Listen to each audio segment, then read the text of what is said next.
Chris Paul, CP3, point guard. What if he wins an NBA championship this season, his very first NBA championship? Let's get into it.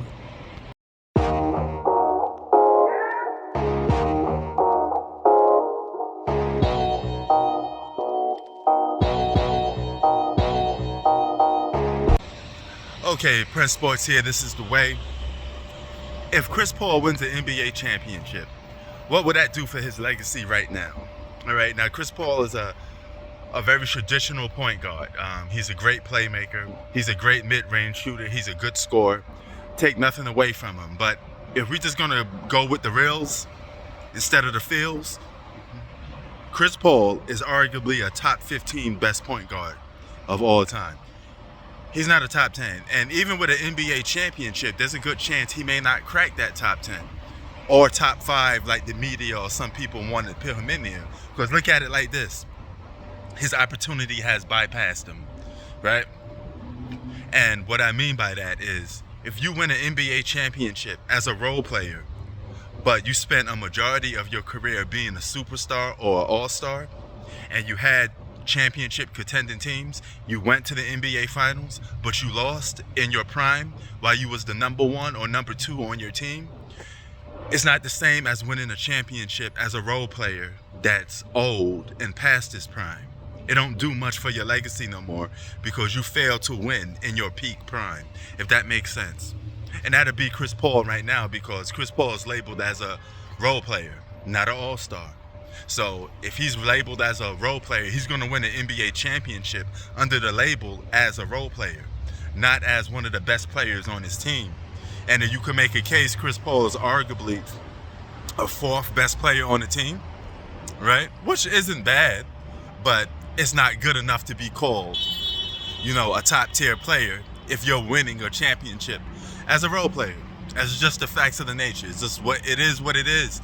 You have to win while you're in your peak prime and you're playing at the highest level that you are, okay? If you can't do that, points will be deducted off your career. Now, will it be good for his resume to have an NBA championship? Yes, all right?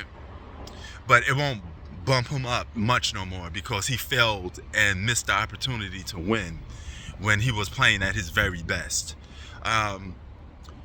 Is it enough to crack the top 10?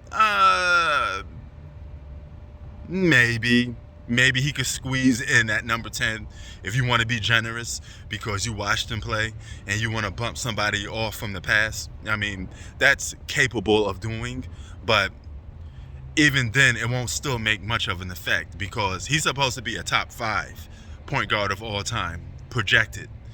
With one championship, that won't do it, especially as a role player.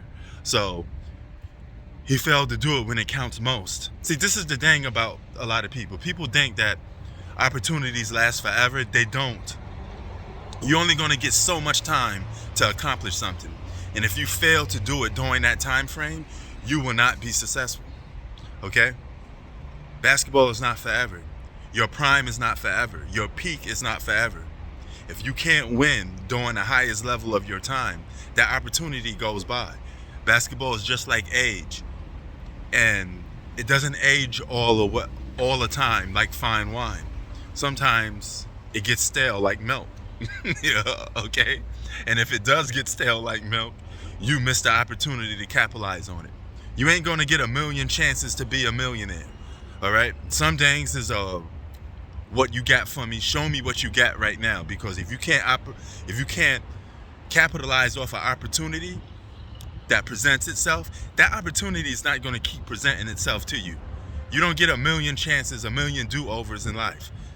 Either you do it then or you don't do it at all. And live with what Jay-Z says. Gotta live with the regrets, right? So, Chris Paul, you have a chance to get that elusive NBA championship, but the feeling will not be the same. You can ask Gary Payton, the feeling was not the same, okay? Gary Payton would have much loved to win an NBA championship while he was playing at his very peak, like in 1996, but he couldn't get the job done. All right? He would have much loved to win an NBA championship while he was an all-star and considered one of the best players on his team, whether it was number 1 or number 2, And if the Supersonics had won that NBA championship in '96, he probably would have been Finals MVP. Him or Sean Kemp at the most. But I'm gonna go and say Gary Payton would have been the man if they would have won that championship, right? So that's how it goes. That's how it is. This is the way. I'm out.